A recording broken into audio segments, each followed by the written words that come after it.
Julia Carver's hands trembled as she watched a dead man board Flight 847 to New York. The coffee cup slipped from her fingers, shattering against the polished floor of O'Hare International Airport as passengers stepped around the growing puddle. 2 years. It had been exactly 2 years since Mark's plane went down over the Atlantic, taking her husband and 37 other souls into the dark waters below. But there he was, walking through Gate B12 like he owned the world, that familiar confident stride she'd watched cross their bedroom floor 1,000 mornings. Same broad shoulders. Same way of running his hand through his dark hair when he was thinking. Same Mark. "Ma'am, are you all right?" A janitor appeared with a mop, concern creasing his weathered face. Julia couldn't speak. She stared at the boarding bridge where the man had disappeared, her heart hammering against her ribs like a caged bird. The gate agent was making final boarding calls, her voice echoing through the terminal with mechanical precision. "I'm sorry, I have to." Julia stumbled toward the gate, her designer heels clicking frantically against the floor. The agent looked up from her computer screen, professional smile already forming.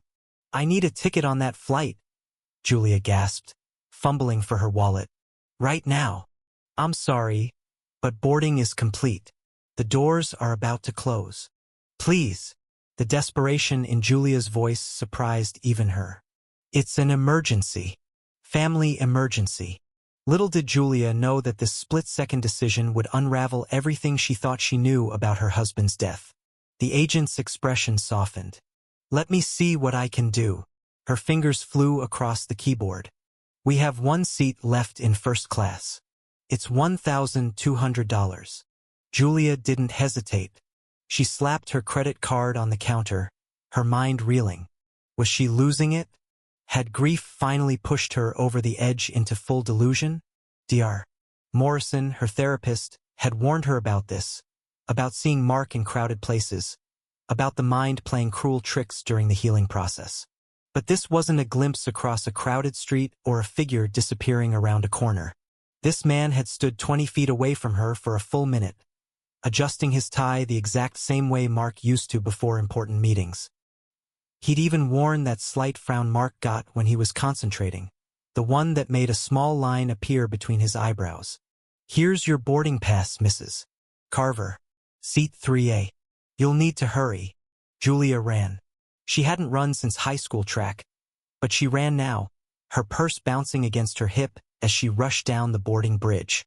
The flight attendant welcomed her with raised eyebrows, clearly wondering about the flustered woman who'd burst onto the plane at the last possible second.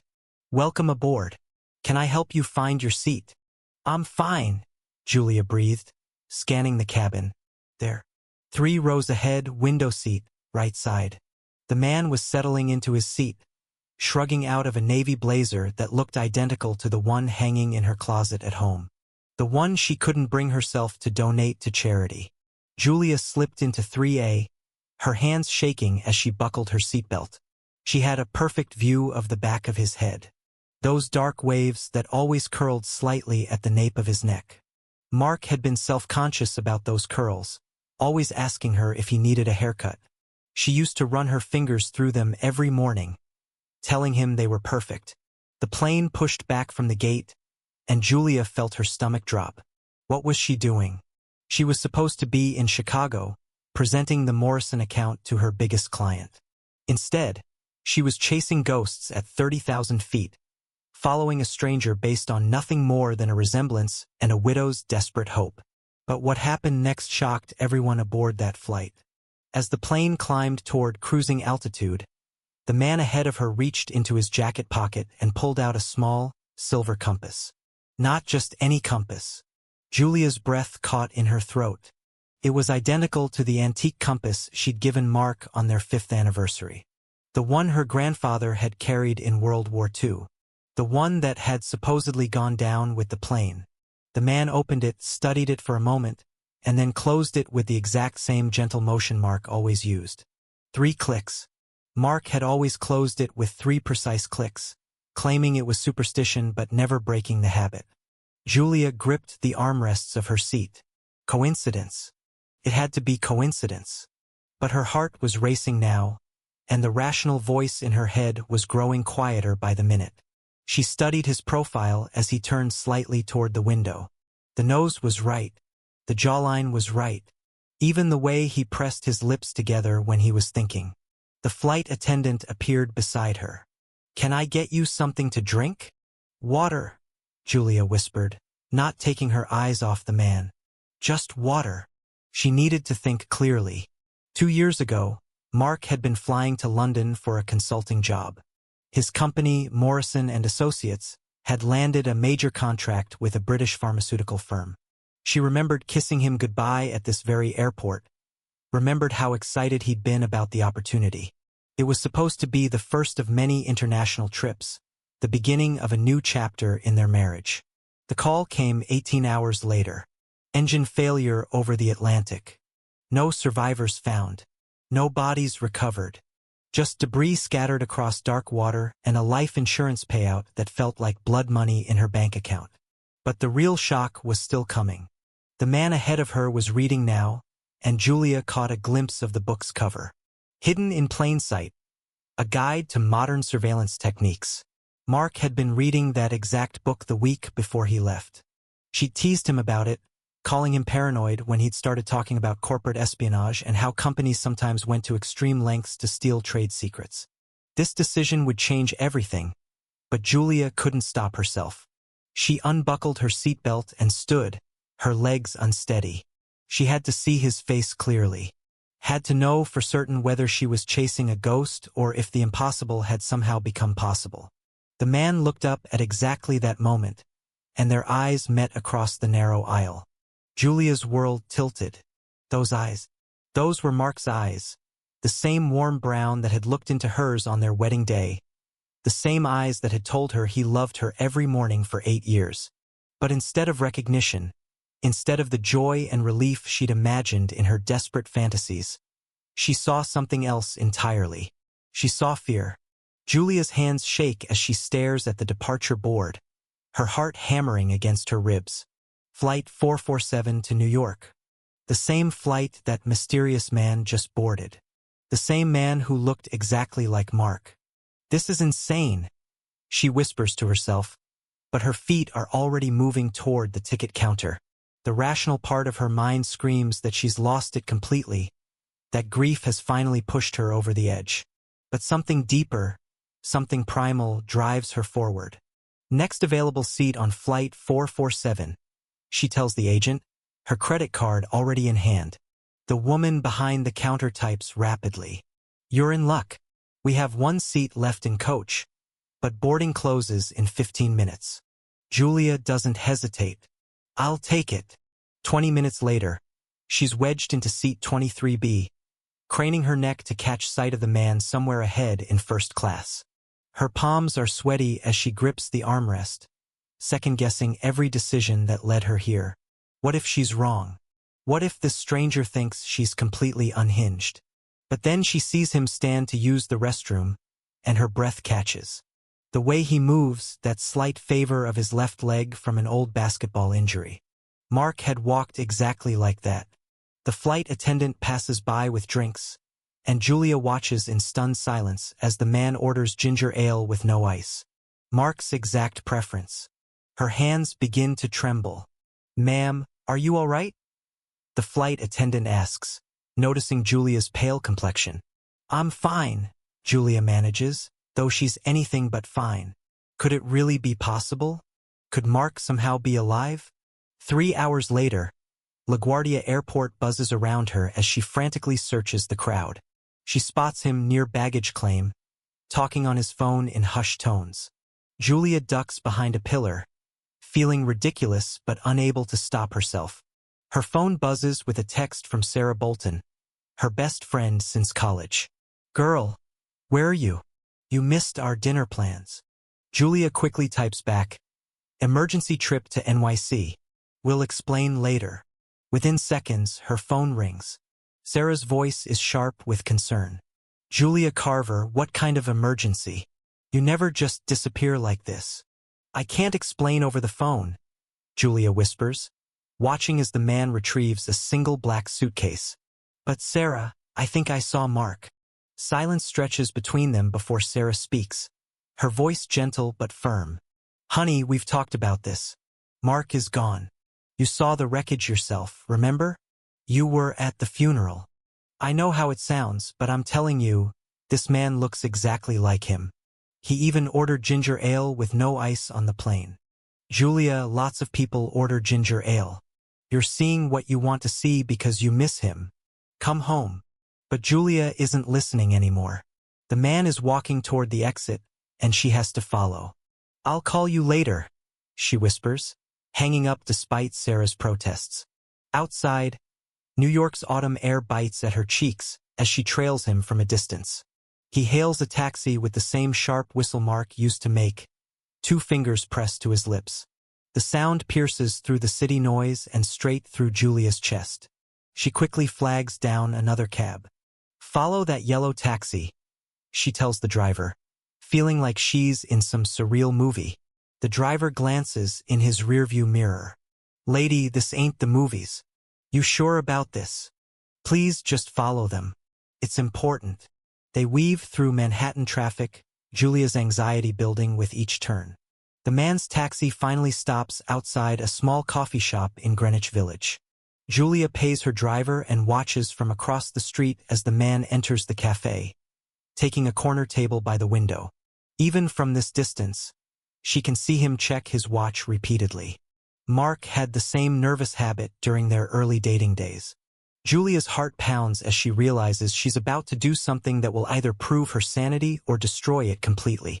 But just as she steps off the curb, her phone buzzes with an unknown number. The text message stops her cold. Stop looking for him. Some people are supposed to stay dead. Julia's blood runs cold as she stares at the message, her hands shaking. She looks up at the coffee shop window, and the man is staring directly at her, his eyes wide with what looks like recognition and fear. Their eyes lock across the busy street, and in that moment, Julia knows with absolute certainty that her world is about to change forever. The anonymous caller's warning still echoes in Julia's mind as she stands at the edge of Times Square, scanning the endless sea of faces for any sign of the man who looks exactly like her dead husband. The neon lights reflect off the wet pavement from an earlier rain shower, creating a kaleidoscope of colors that blur her vision as tears threaten to fall. This is insane, she whispers to herself, clutching her phone tighter. But even as doubt creeps in, she can't shake the feeling that Mark is out there somewhere, walking these very streets. Then she sees him. Across the square, near the red steps, the familiar silhouette moves with that distinctive gait she'd recognize anywhere. Her heart pounds as she pushes through the crowd, keeping her distance but close enough to observe. The man checks his watch in that same methodical way Mark always did, tapping it twice with his right index finger. Julia's breath catches. It's such a specific habit, something so uniquely Mark that she'd forgotten about it until this moment. He pulls out his phone and makes a call, his free hand gesturing animatedly as he speaks. Even from this distance, Julia recognizes the pattern of movement, the way he shifts his weight from one foot to the other when he's explaining something complex. These aren't just similarities anymore. These are Mark's mannerisms, carved into muscle memory over 15 years of marriage. The conversation ends, and he starts walking toward the subway entrance. Julia follows, her heart racing with each step. The underground tunnels amplify every sound, her heels clicking against the tiles as she maintains her pursuit. The man boards the 6 train heading uptown, and Julia slips into the same car 2 doors down. During the 20-minute ride, she studies him through the reflection in the window. His profile is unmistakably Mark's, down to the small scar above his left eyebrow from a childhood accident he'd told her about on their 3rd date. But there's something different too. His hair is shorter, darker, and he carries himself with a tension that wasn't there before. He gets off at 86th Street, and Julia follows him onto the platform. The crowd thins as they climb the stairs, and she has to fall further back to avoid detection. On the street level, he walks with purpose toward Central Park, stopping at a bench near the reservoir. Julia hides behind a large oak tree, watching as a woman in a navy coat approaches him. The woman is elegant, probably in her 40s, with auburn hair pulled back in a sleek bun. They embrace, not romantically, but with the familiarity of old friends or perhaps colleagues.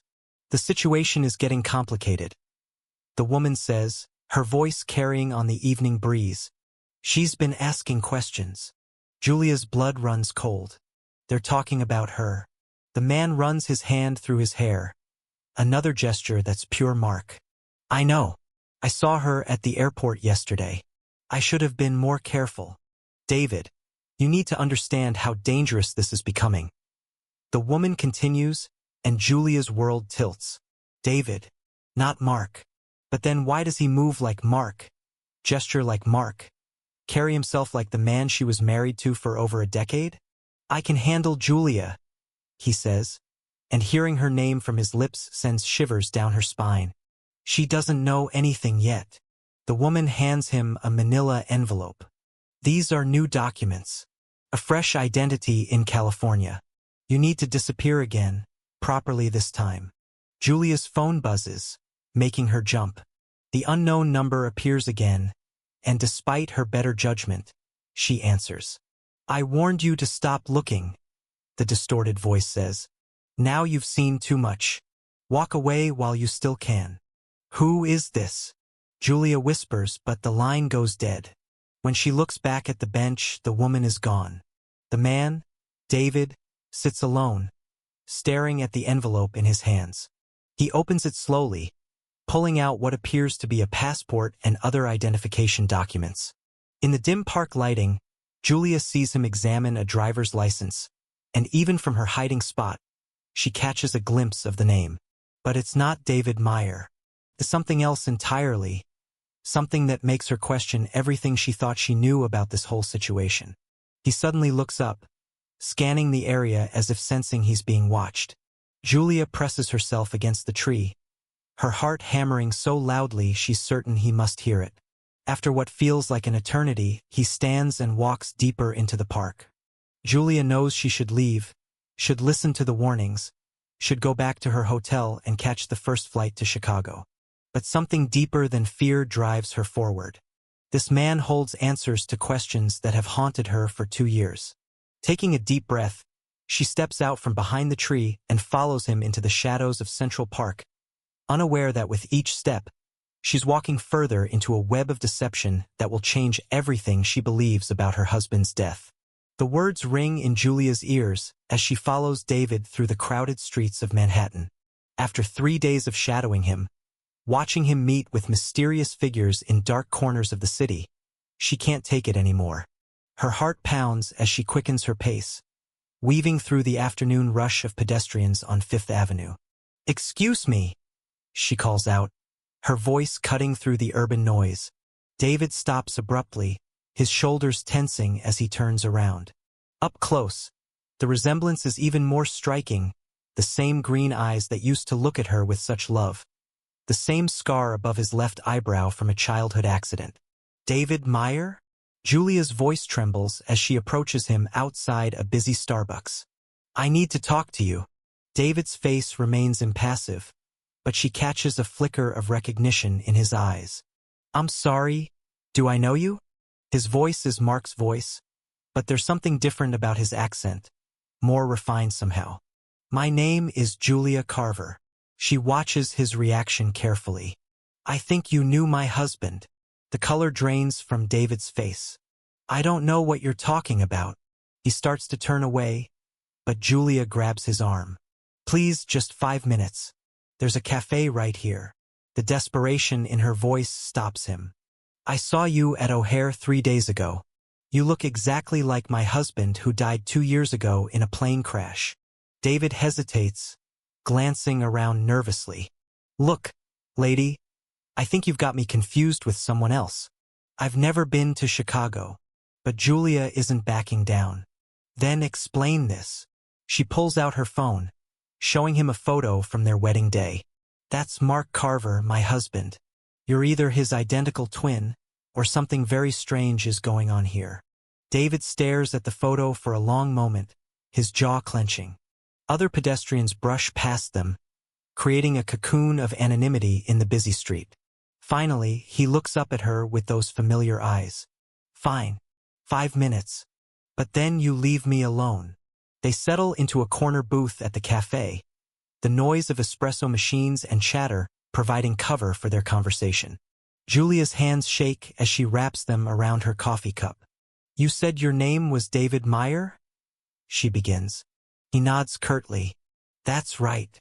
Where are you from originally? Does it matter? His defensive tone only fuels her suspicions. Julia leans forward.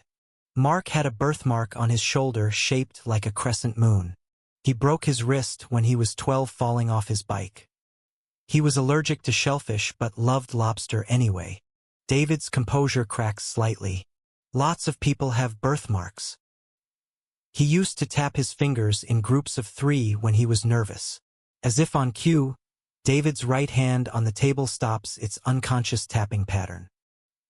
He had a habit of touching his wedding ring when he lied. David's left hand instinctively moves toward his ring finger, where Julia notices a faint tan line despite the absence of any jewelry. Stop! His voice is barely a whisper. You need to stop this. Then tell me the truth. Tears well up in Julia's eyes. Because either you're the most incredible coincidence in the world, or my husband isn't dead. The silence stretches between them. David runs his hands through his hair, another gesture so achingly familiar that Julia's breath catches in her throat. How did you find me? He asks quietly. I followed you from the airport. I watched you meet with those people yesterday. Julia's voice grows stronger. What kind of business are you in, David? Because those didn't look like normal business meetings. David's eyes dart around the cafe, checking exits. You have no idea what you've stumbled into. Then enlighten me. He reaches into his jacket, and for a moment Julia tenses. But he only pulls out a worn leather wallet. As he fumishes for money to pay for their drinks, several cards scatter across the table. Julia's eyes widen as she catches sight of them. A driver's license with David Meyer's name but Mark's face. A credit card, and beneath it all, partially hidden, what looks like an official government identification. David quickly scoops up the cards, but not before Julia glimpses something that makes her heart stop. The government ID has Mark's photo, but the name reads Mark Carver, with some kind of federal agency logo she doesn't recognize. You dropped something, she says quietly, pointing to a business card that had slipped to the floor. As David bends to retrieve it, Julia catches sight of the agency name. Department of Justice, Witness Protection Division. When he straightens up, their eyes meet across the table. The pretense is over. Julia sees the resignation in his expression, the weight of 2 years of deception finally catching up with him. Julia, he says, and this time when he speaks her name, it's with the tenderness she remembers. The truth is far more complicated than you think. David leads Julia to a quiet corner of Central Park, away from the bustling crowds and prying eyes. The late afternoon sun filters through the autumn leaves, casting dappled shadows across the weathered bench where they sit. Julia's hands tremble as she searches his face, looking for any trace of the man she married, the man she buried, the man she's grieved for 2 long years. I need you to understand something first, David begins, his voice carrying the familiar cadence that makes Julia's heart skip. Everything I'm about to tell you, I did to protect you. Every lie, every moment of letting you believe I was gone. It was all to keep you safe. Julia's breath catches as he reaches into his jacket and pulls out a worn photograph. It's their wedding picture, the same one that sat on her nightstand until she finally put it away last month. The edges are frayed from handling, and she realizes he's been carrying it with him all this time. My name isn't David Meyer, he says, his voice breaking slightly. I'm Mark Carver. I'm your husband. And Julia, I never died in that plane crash.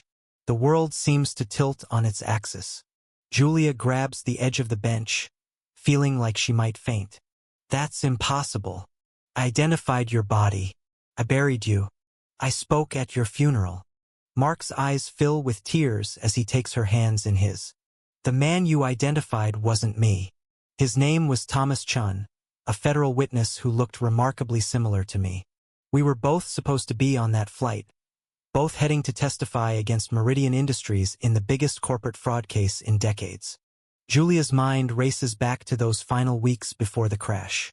Mark had been working late, stressed about some big case at the firm. He'd mentioned something about uncovering evidence that could bring down major executives.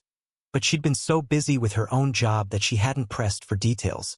The night before the flight, 3 men broke into our house. Mark continues, his voice steady but pained. You were at your sister's, thank God. They were looking for the files I'd hidden, the evidence that could send their bosses to prison for life. That's when I knew. They were going to kill us both. Julia remembers that night. She'd come home to find their bedroom ransacked, and Mark had claimed it was a burglary. She'd wanted to call the police, but he'd insisted they just replace the broken window and move on. Agent Rodriguez from the FBI contacted me that morning. They'd been monitoring the situation, knew my life was in danger. The only way to save both of us was to make everyone believe I was dead. Thomas had already been murdered. They planted his body on the plane and used dental records they'd altered months earlier. The pieces begin falling into place. The closed casket funeral that Mark had supposedly requested in his will. The way the FBI had handled certain aspects of the investigation. The strange men who'd approached her in the months after the funeral, asking questions about Mark's work. But why didn't you tell me? Julia's voice cracks with 2 years of suppressed pain. Do you have any idea what I've been through? The therapy, the sleepless nights, the way I blamed myself for not being on that plane with you. Mark's composure finally breaks, and tears stream down his face. Every single day, Julia. Every morning I woke up and reached for you, only to remember that you thought I was dead. I've watched you from a distance. I know about the grief counseling, about how you finally started dating again last month. It's been killing me, but I couldn't risk your safety. Julia thinks about Dr. Patterson's advice to start living again. About the coffee date she'd agreed to with her colleague James, how guilty she'd felt for even considering it. All this time, her instincts had been right. Mark was alive. The case wrapped up last week, Mark explains. Meridian's executives were sentenced, and the threat is finally over. Agent Rodriguez cleared me to approach you, but I was terrified. What if you'd moved on? What if you couldn't forgive me for putting you through this hell? Julia looks at this man, her husband, changed by 2 years of hiding but unmistakably Mark. She sees the scar on his left hand from when he'd cut himself fixing their kitchen faucet. The way he still taps his fingers when he's nervous. The birthmark behind his right ear that only she knows about. I dreamed about you every night, she whispers. Even when I tried to date someone else. Even when everyone told me to move on. Something inside me kept insisting you were still out there somewhere. Mark slides off the bench and kneels before her, just like he did when he proposed 7 years ago. Julia Marie Carver. I know I have no right to ask this after what I've put you through. But if you'll have me, if you can forgive me, I want to spend the rest of our lives making up for these 2 years I stole from us. Through her tears, Julia sees not just her husband, but a man who sacrificed everything to protect her. A man who carried their wedding photo through 2 years of exile. A man whose love was so fierce that he was willing to let her think he was dead rather than risk her life. Mark, she says, her voice stronger now. You didn't steal anything from us. You saved us. You saved our future. They embrace, and for the first time in 2 years, Julia feels complete. The healing won't be easy. There's trauma to work through, trust to rebuild, and a marriage to resurrect. But as the sun sets over Central Park, Julia knows that some love stories don't end with death. Sometimes they get the most beautiful second chapter imaginable. Their journey taught her that hope isn't naive. It's powerful. That love can survive the impossible. And that sometimes the most extraordinary miracles happen to ordinary people who refuse to give up on each other. What moments in your life have tested your faith in love and hope? Share your stories in the comments below, and let's remind each other that miracles can happen when we least expect them.